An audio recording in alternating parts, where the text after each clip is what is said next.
ಆರಂಭ ವಿಶೇಷ ಕಾರ್ಯಕ್ರಮಕ್ಕೆ ಮತ್ತೊಮ್ಮೆ ಸ್ವಾಗತ. ನಮ್ಮ ಚರ್ಚೆನ ಮುಂದುವರಿಸೋಣ ನಾಣಯ್ಯ ಅವರ ಜೊತೆಯಲ್ಲಿ.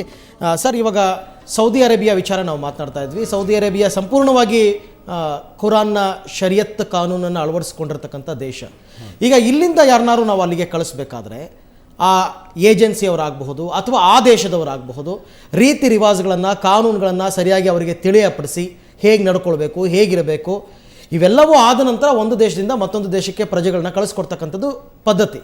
ಇದು ಯಾವುದೂ ಕೂಡ ಇಲ್ಲಿ ನಡೀತಾ ಇಲ್ಲ. ಇಲ್ಲಿ ಹೆಂಗೆ ಅಂತಂದರೆ ಸಿಕ್ಕಿದ್ರು ಅಂದ ತಕ್ಷಣ ತಳ್ಳು ಅಂದಂಗೆ ಈ ರೀತಿ ನಡೀತಾ ಇದೆ. ಅಂದರೆ ಅಲ್ಲಿ ಅವ್ರಿಗೆ ಅಗತ್ಯ ಇದೆ, ಇಲ್ಲಿ ಇವ್ರು ಕಳಿಸೋ ಅಗತ್ಯ ಇದೆ, ಮಧ್ಯದಲ್ಲಿ ಹಣ ಆಟ ಆಡ್ತಾ ಇದೆ. ಸೊ ಈ ರೀತಿ ಆಗ್ತಾ ಇರ್ತಕ್ಕಂಥದ್ದು ಇದು ತಪ್ಪಲ್ವಾ? ನೋಡಿ, ಈಗ ಇವರೆಲ್ಲ ಹೇಳಿದ್ರಲ್ಲಿ ಈ ಏಜೆನ್ಸಿಗಳೆಲ್ಲ ಇವೆಲ್ಲ ಅನ್ಆಥರೈಸ್ಡ್ ಆಗಿ ಮಾಡ್ತಿದ್ದಾರೆ. ನೀವು ಹೇಳಿದ್ರಿ ಯಾವುದೋ ಒಂದು ಟ್ರಾವೆಲರ್ಸ್ ಒಂದು ಬೋರ್ಡ್ ಹಾಕ್ತಾನೆ, ಅವ್ನು ಮಾಡೋದು ಬಸ್ ಕಾರ್ ಓಡಿಸ್ತಾನೆ, ಟ್ಯಾಕ್ಸಿ ಕೊಡೋದು ಅಂತ ಲೆಕ್ಕ ಹಾಕೊಳ್ತಾನೆ. ವೀಸಾ ಪಾಸ್ಪೋರ್ಟ್ಗಳನ್ನೆಲ್ಲ ಈ ಪಾಸ್ಪೋರ್ಟ್ ಅಥಾರಿಟೀಸ್ಗಳು ಏನು ಮಾಡಿದ್ರು, ಪ್ರೈವೇಟ್ ಏಜೆನ್ಸಿಗೂ ಕೊಡ್ತಾ ಇದ್ರು. ಅದನ್ನೆಲ್ಲ ಬಂದ್ ಮಾಡಿ ಡೈರೆಕ್ಟಾಗಿ ಇದಕ್ಕೆ ಕೊಡಬೇಕು ಅಂತ ಮಾಡಿದ್ದಾರೆ. ಓಕೆ, ಯಾಕಂದ್ರೆ ಇದನ್ನೆಲ್ಲ ತಪ್ಪಿಸ್ಕೊಳ್ಳೋದಕ್ಕೆ ಇದು ಬಹಳ ವರ್ಷಗಳಿಂದ ನಡೀತಾ ಇದ್ದು. ಅದಕ್ಕೊಂದು ಮಿನಿಸ್ಟ್ರಿನೇ ಕಾನ್ಸ್ಟಿಟ್ಯೂಟ್ ಮಾಡಿದ್ದಾರೆ. ವೈಲಾರ್ ರವಿ ಅವರು ಬಹಳ ವರ್ಷ ಇದ್ರು ಅವಾಗ ಕಾನ್ಸ್ಟಿಟ್ಯೂಟ್ ಮಾಡಿ ಅವ್ರನ್ನ ಈ ರೀತಿ ಮಾಡಬೇಕು ಅಂತ. ಈ ಉದಾಹರಣೆಗೆ ನೋಡಿ, ಒಬ್ಬ ಗಂಡಸು ಒಬ್ಬ ಹೆಂಗಸನ್ನು ಕರ್ಕೊಂಡು ಹೋಗ್ಬೇಕು. ಅವರಿಬ್ಬರು ಅವಳು ಮದುವೆನೂ ಆಗಿರಲಿಲ್ಲ, ಇವಳು ಮದುವೆ ಆಗಿದ್ದು ಒಂದು ರಿಜಿಸ್ಟರ್ ಮಾಡ್ಕೊಂಡು ಪಾಸ್ಪೋರ್ಟು ಮಾಡ್ಕೊಂಡಿದ್ದ ವ್ಯವಹಾರಗಳು ನಮ್ಮ ಲೆಕ್ಕಕ್ಕೆ ಬಂದಿದೆ. ಅಲ್ಲಿ ಹೋದ ಮೇಲೆ ಮನೆ ಕೆಲಸ ಇವು ಮಾಡ್ಕೊಂಡು ಏರ್ಪಾಡು ಮಾಡುವುದು.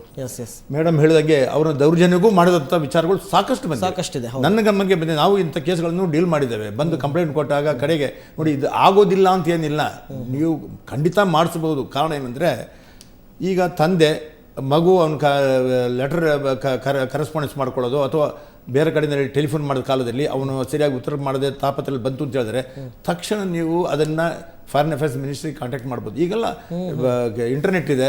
ಯಾವುದೋ ಇಂಟರ್ನೆಟ್ ಪ್ಯಾರ್ಗೆ ಹೋದರೆ ಸ್ವಲ್ಪ ಬುದ್ಧಿವಂತ ತಿಳಿದವ್ರ ಜೊತೆ ರಿಕ್ವೆಸ್ಟ್ ಮಾಡಿಕೊಂಡ್ರೆ ಕೊಡ್ತಾರೆ.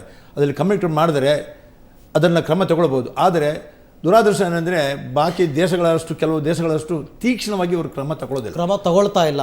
ಯಾಕೆ ಅನ್ನೋದು ಪ್ರಶ್ನೆ ಉದ್ಭವ ಆಗುತ್ತೆ. ಶಿವಾನಂದ, ಈಗ ನೀವು ಅಲ್ಲಿದ್ದಂತಹ ಸಂದರ್ಭದಲ್ಲಿ ಬೇರೆ ಬೇರೆ ದೇಶಗಳಿಂದಲೂ ಸೌದಿಗೆ ವಲಸೆ ಬರ್ತಾರೆ. ಶ್ರೀಲಂಕಾದಿಂದ ಬರ್ತಾರೆ, ಪಾಕಿಸ್ತಾನದಿಂದ ಬರ್ತಾರೆ, ಬಡ ರಾಷ್ಟ್ರಗಳಿಂದ ಬರ್ತಾರೆ. ಎಲ್ಲರ ಸ್ಥಿತಿನೂ ಹಾಗೇನಾ ಅಥವಾ ಭಾರತೀಯರಿಗೆ ಮಾತ್ರ ಹೀಗೇನಾ ಅಂತ? ಇಲ್ಲ, ಇದು ಹೇಗೆಂದರೆ ಭಾರತೀಯರ ಮಟ್ಟಿಗೆ ಸೌದಿ ಅರೇಬಿಯಾದವರಿಗೆ ಭಾರತೀಯರ ಮೇಲೆ ಎಲ್ಲೋ ಒಂದು ಕಡೆ ಅಭಿಮಾನ, ಯಾಕೆ ಚಿಕ್ಕ ಅಭಿಮಾನ ಇದೆ. ಅದು ಯಾಕಂತ ನನಗೆ ಅಷ್ಟೊಂದು ಕ್ಲಿಯರ್ ಹೇಳಿಕ್ಕೆ ಆಗೋದಿಲ್ಲ. ಯಾಕೆ ಅವ್ರ ಮನಸ್ಸಿಗೆ ಆ ಅಭಿಪ್ರಾಯ ಬಂದೋಗಿದೆ. ಈಗ ಪ್ರತಿಯೊಂದು ಮಗು ಕೂಡ ಅಲ್ಲಿ ಹೋದ ತಕ್ಷಣ ಒಂದು ಸಣ್ಣ ಮಗು ಕೂಡ ಕೇಳ್ತದೆ, ನೀನು ಇಂಡಿಯಾದವನ ಅಥವಾ ಬಾಂಗ್ಲಾದೇಶವನ್ನ ಕೇಳ್ತದೆ. ಆ ಮಗು ಫಸ್ಟ್ ಕೇಳುವಂಥ ಶಬ್ದವೇ ಅದು. ಎಲ್ಲರೂ ಪ್ರತಿಯೊಂದು ಮಗು ದೊಡ್ಡವರು ಕೇಳುತ್ತದೆ ಇಂಡಿಯಾ ಅಂದ ತಕ್ಷಣ. ಎಲ್ಲೋ ಒಂದು ಕಡೆ ಅವರಿಗೆ ನೆಮ್ಮದಿ ಒಂಥರ ಕೈ ಹೀಗೆ ಮಾಡಿಬಿಡ್ತಾರೆ ಇಂಡಿಯಾ ಅಂದ ತಕ್ಷಣ. ಒಳ್ಳೆಯವರು ಅಂತ ನಂಬಿಕೆ ಪ್ರಶ್ನೆ ಖುಷಿ ಆಗುತ್ತೆ. ಅದಕ್ಕೆ ಕಾರಣ ಮೊದಲು ಇವರು ರಾಜರಿದ್ದಾರಲ್ಲ, ಆ ಮುದುಕರು ಮೊದಲು ಹೋಗಿ ಸೇರಿದವರು ಅವ್ರು ಭಾರತದಲ್ಲಿ ಇದ್ದವರು. ಭಾರತದಲ್ಲಿ ಅವರು ತಾಪತ್ರದಲ್ಲಿ ಇದ್ದಾಗ ಅವರನ್ನ ಭಾರತ ದೇಶ ಅವರು ಚೆನ್ನಾಗಿ ನೋಡ್ಕೊಂಡಿದ್ರು. ಆ ಅಭಿಮಾನ ಅವರಲ್ಲಿ ಇನ್ನೂ ಅಟ್ಯಾಚ್ ಆಗಿದೆ. ಆ ಕಾರಣದಿಂದಾಗಿ ಭಾರತ ಇನ್ನೂ ಹಿಂದಕ್ಕೆ ಹೋದ್ರೆ ವರ್ಲ್ಡ್ ವಾರ್ ಸಂದರ್ಭದಲ್ಲಿ ಭಾರತ ಸೌದಿಗೆ ಫೇವರ್ ಆಗಿತ್ತು ಅಂತಕ್ಕಂಥ ಕಾರಣ ಅದು ಏನಾದರೂ ಅವಾಗಿಂದ ಬೆಳ್ಕೊಂಡ್ಬಂದ್ಬಿಟ್ಟಿದ್ಯಾ ಅಂತ. ಸೌದಿ ಅರೇಬಿಯಾದ ಕಿಂಗ್ ಹೀಗಿದ್ದ, ಮೊದಲು ಭಾರತ ದೇಶದಲ್ಲಿ ಇದ್ದವರು, ಅವರು ಬಹಳ ಒರಿಜಿನಲ್ ಇದ್ದಾಗ ಬಡ ಪರಿಸ್ಥಿತಿಯಲ್ಲಿ ಇದ್ದವರು. ಸರ್, ಅದು ನಾನು ನೋಡಿದ ಮಟ್ಟಿಗೆ ಈ ಸೌದಿ ಅರೇಬಿಯಾಕ್ಕೆ 24 ವರ್ಷಗಳ ನಂತರ ನಮ್ಮ ಪ್ರಧಾನಮಂತ್ರಿ ಮನಮೋಹನ್ ಸಿಂಗ್ ಬಂದಿದ್ದರು. ಅವ್ರಿಗೆ ಕೊಟ್ಟಷ್ಟು ಅದ್ಭುತ ಒಂದು ಸ್ವಾಗತ ಬೇರೆ ಯಾವ ರಾಷ್ಟ್ರದವರಿಗೂ ಸಿಗಲಿಲ್ಲ. ಓಕೆ, ಅಷ್ಟು ಅದ್ಭುತ. ಇಡೀ ಸೌದಿ ಅರೇಬಿಯಾ ಅನ್ನುವಂಥದ್ದು ಒಂದ್ಸಲ ಭಾರತ ಆಗಿ ಹೋಗಿದೆ. ನನಗೆ ಭಾಳ ಆಶ್ಚರ್ಯ ಆಯ್ತು ನೋಡಿ. ನಾನು ಏರ್ಪೋರ್ಟ್ಗೆ ಹೋಗಿದ್ದೇನೆ ಆ ಟೈಮಲ್ಲಿ. ಇಡೀ Saudi Arabia full flag, Indian flag full, ಎಲ್ಲಿ ನೋಡಿದ್ರು ಇಂಡಿಯನ್ ಫ್ಲಾಗ್ ಮತ್ತೆ ಸೌದಿ ಫ್ಲಾಗ್ ಜಾಯಿಂಟ್ ಆಗಿ ಎಲ್ಲಿ ಅಷ್ಟೊಂದು ಅದ್ಭುತ ಆಗಿದೆ. ಅಷ್ಟು ಮೇಲೆ ಅಭಿಮಾನ ಉಂಟು ಅವರಿಗೆ. ಆದರೆ ಈ ಅವ್ರಿಗೆ ತಲೆ ಕೆಟ್ಟಾಗ ಎಲ್ಲರೂ ಒಂದೇ. ಅವರಿಗೆ ಅಭಿಮಾನ ಎಲ್ಲ ಕರೆಕ್ಟ್, ದುಡ್ಸ್ಕೊಳ್ದೆಲ್ಲ ಕರೆಕ್ಟ್, ಅವರಿಗೆ ಬೆಲೆ ಕೊಡೋದೆಲ್ಲ ಕರೆಕ್ಟ್. ಬಟ್ ಆದರೆ ಇಂಥ ಸಂದರ್ಭದಲ್ಲಿ ಅವ್ರಿಗೆಲ್ಲ ತಲೆ ಕೆಟ್ಟಾಗ ಎಲ್ಲರೂ ಒಂದೇ. ಅವರಿಗೆ ಯಾವ ದೇಶದ ಮೇಲೆ ಅಭಿಮಾನ ಇಲ್ಲ. ಅಷ್ಟು ಅಭಿಮಾನ ಇದ್ರು ಯಾಕೆ ಹೀಗೆ ಭಾರತೀಯರಿಗೆ ಅಂತ ಬಹಳ ಕಷ್ಟ. ರಾಯಭಾರಿ ಕಚೇರಿಯ ಸಮಸ್ಯೆನೇ ಏನು? ಖಂಡಿತ ಇದರಲ್ಲಿ ನಮ್ಮ ಪಾತ್ರ ಮುಖ್ಯ ಅಲ್ಲ. ಇಲ್ಲಿ ವೀಸಾದವ್ರ ಪಾತ್ರನೂ ಮುಖ್ಯ ಬರೋದಿಲ್ಲ.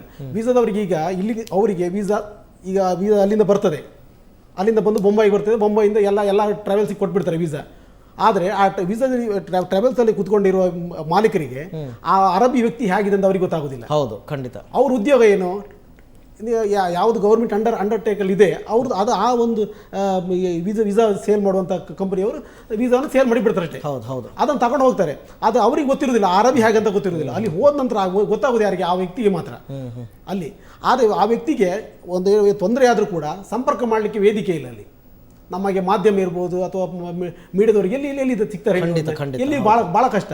ಅದರಲ್ಲಿ ಇಂಡಿಯನ್ ಎಂಬಸಿ ಇರೋದು ನೋಡ್ಲಿಕ್ಕೆ ಸಿಗುದಿಲ್ಲ. ಆಮೇಲೆ ಇಂಡಿಯಾ ತರ ಒತ್ತೊತ್ತಿಗೆ ಮನೆಗಳು ಇರಲ್ಲ ಅಲ್ಲಿ, ಎಲ್ಲ ವಿರಳವಾಗಿರ್ತಕ್ಕಂಥದ್ದು, ಒಬ್ಬರ ಪಕ್ಕ ಒಬ್ರು ಮಾತಾಡಕ್ಕಾಗಲ್ಲ, ಒಬ್ಬೊಬ್ಬರಿಗೆ ಕಾಂಟ್ಯಾಕ್ಟ್. ಉದಾಹರಣೆಗೆ ಒಬ್ಬ ಭಾಷೆ, ವ್ಯಕ್ತಿ ಅದಕ್ಕಿಂತ ಮುಖ್ಯವಾಗಿ ಭಾಷೆ. ಭಾಷೆ ಆಮೇಲೆ ಅಲ್ಲಿ ಉರ್ದು ಬರಲ್ಲ ಅಂತ. ಉರ್ದು ಅಲ್ಲ, ಅರಬ್ಬಿ. ಅರೇಬಿ ಅಲ್ಲಿ ಲ್ಯಾಂಗ್ವೇಜ್. ಅರಬಿ ಎಲ್ಲ ಕೆಲವರು ಹೆಚ್ಚಿನವರು, ನಂಗೆ ತಪ್ಪು ಕಲ್ಪನೆ ಅಂದ್ರೆ ಎಲ್ಲರೂ ಇಸ್ಲಾಂ ಧರ್ಮವನ್ನು ಪರಿಪಾಲಕರಾದಂಥ ಈ ಸೌದಿ ಅರೇಬಿಯಾದಲ್ಲಿ ಯಾರು ಕೇಳಿದ ತಕ್ಷಣ ಅವ್ರ ಮನಸ್ಸಿನಲ್ಲಿ ಬರುವಂತಿದೆ ಅಂತ, ಅದು ಹಿಂದಿ ಮಾರೆ ಅಂತ, ಅದು ಮುಸ್ಲಿಮರಲ್ಲ ಹಿಂದಿ ಅಂತ ಅರ್ಥ.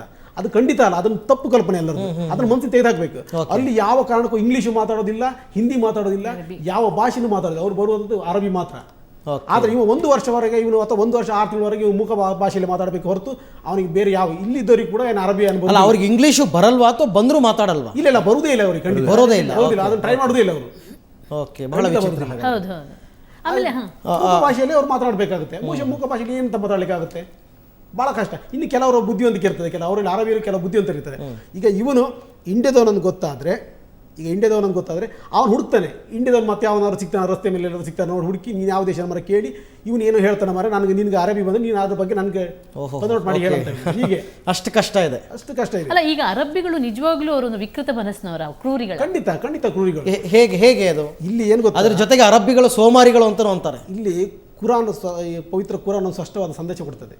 ಏನಂದರೆ, ಒಬ್ಬ ಅರಬಿ ಆಗಲಿ ಯಾರೇ ಆಗಲಿ, ಒಬ್ಬ ಇಸ್ಲಾಂ ಧರ್ಮನ ಪರಿಪಾಲಕನು ತನ್ನ ಮನೆಯಲ್ಲಿ ಕೆಲಸ ಮಾಡಿದವನಿಗೆ ಯಾವುದೇ ಕೆಲಸ ಮಾಡಿಸ್ಕೊಂಡ್ರು ಅವನ ಬೆವರ ಹನಿ ನೆಲಕ್ಕೆ ಬೀಳೋದ್ರೊಳಗೆ ಅವನಿಗೆ ಸಂಬಳ ಕೊಡಬೇಕಂತ ಇಸ್ಲಾಂ ಹೇಳ್ತದೆ.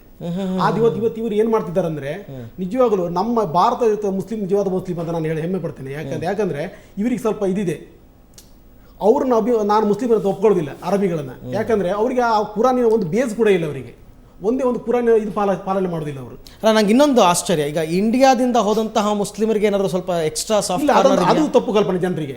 ಅಲ್ಲಿ ನಮ್ಮನ್ನ ಬರೀ ಹಿಂದಿ ಅಂತ ಕರೀತಾರೆ. ಹಿಂದಿ ಅಷ್ಟೇ. ಮುಸ್ಲಿಂ ಆಗಲಿ ಅವ್ರು ಬೇರೆ ಯಾವ ಕ್ರೈಸ್ತನಾಗಲಿ ಯಾವ ಜಾತಿ ಆದ್ರೂ ಕೂಡ ಅವರು ಅದನ್ನ ಪ್ರಶ್ನೆ ಇಲ್ಲ, ಅವ್ರು ಬರೀ ಹಿಂದಿ ಅಂತ ಕರೆಯುವುದು. ಬಂಗಾಳಿಯವರು ಬಂಗಾಳಿ, ಬಾಂಗ್ಲಾದೇಶವರು ಬಂಗಾಳಿ ಅಂತ ಕರೀತಾರೆ, ಶ್ರೀಲಂಕಾದವರು ಶ್ರೀಲಂಕೆ ಅಂತ ಹೇಳ್ತಾರೆ. ಅಷ್ಟೇ ಬಿಟ್ರೆ ಬೇರೆ ಅವ್ರಿಗೆ ಇವರು ಮುಸ್ಲಿಮರು ನನ್ನ ಒಬ್ಬರು ಸ್ನೇಹಿತರೊಬ್ರು ಇದ್ರು ಮಂಗಳೂರಿನವರು. ಅವರು ಏನೋ ಬೆಳಿಗ್ಗೆ ಎದ್ದು ಬೇಗ ಎದ್ದು ಪ್ರಾರ್ಥನೆ ಹೋಗ್ಬೇಕಂತ ಬೆಳಿಗ್ಗೆ ಪ್ರಾರ್ಥನೆ ಹೋದ್ರು. ಅವರು ಕುರಾನನ್ನು ಹಿಡ್ಕೊಂಡು ಕೂತ್ಕೊಂಡು ಓದ್ತಾ ಇದ್ದಾರೆ. ಒಬ್ಬ ಅರಬಿ ಬಂದು ಕೇಳ್ತಾನಂತ ಅವ್ರ ಹತ್ರ, ನೀನು ಮುಸ್ಲಿಮ್ ಅಂತ. ಒಬ್ಬ ಕುರಾನ್ ಹಿಡ್ಕೊಂಡು ಓದ್ತಿರುವನ ಹತ್ರ ನೀನು ಮುಸ್ಲಿಮ್ ಅಂತ ಕೇಳಿದ್ರೆ ಆ ಮನುಷ್ಯನಿಗೆ ಹೇಗಾಗಿರ್ಬೋದು.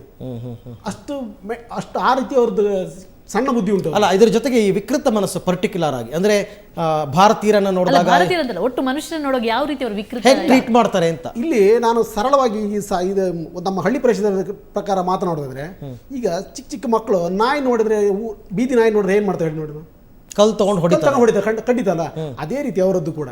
ಅಂದ್ರೆ ಭಾರತೀಯರನ್ನ ಅಥವಾ ಬೇರೆ ಭಾರತೀಯರಲ್ಲ ಅವ್ರಿಗೆ ಗೊತ್ತಾಗ್ತದೆ, ಅವರು ನಮ್ಮ ಉಡುಗೆ ತೊಡುಗೆಯಲ್ಲಿ ಅಥವಾ ನಮ್ಮನ್ನು ನೋಡಿದ ತಕ್ಷಣ ಅವರಿಗೆ ಗೊತ್ತಾಗ್ತದೆ ಖಂಡಿತ ನಮ್ಮ ದೇಶದವರಲ್ಲ ಅಂತ. ಏನಾದ್ರು ಒಂದು ಕೀಟ್ಲೆ ಮಾಡೋದು, ಅವ್ರದ್ದು ಯಾವ ತರ ಕೋಲ್ ಇರ್ತದೆ, ಒಂದು ಬೆತ್ತ ಇರ್ತದೆ, ಒಂದು ಬೆತ್ತದ ಹೊಡೆಯುವುದು ಅಥವಾ ಒಂದು ಕಲ್ಲು ಬಿಸಾಡೋದು ಅಥವಾ ಪೆಪ್ಸಿ ಕುಡಿದು ಅವ್ರ ಮುಖಕ್ಕೆ ಇದು ಮಾಡೋದು, ಏನಾದ್ರು ಒಂದು ಮಾಡ್ತಾರೆ. ಅವರಿಗೆ ಕರೆದ ತಕ್ಷಣ ಬರಬೇಕು. ಸಣ್ಣ ಮಗು ಕೂಡ ಈಗ ಇಲ್ಲಿ ಬಾ ಅಂದ್ರೆ ಹೋಗ್ಬೇಕು.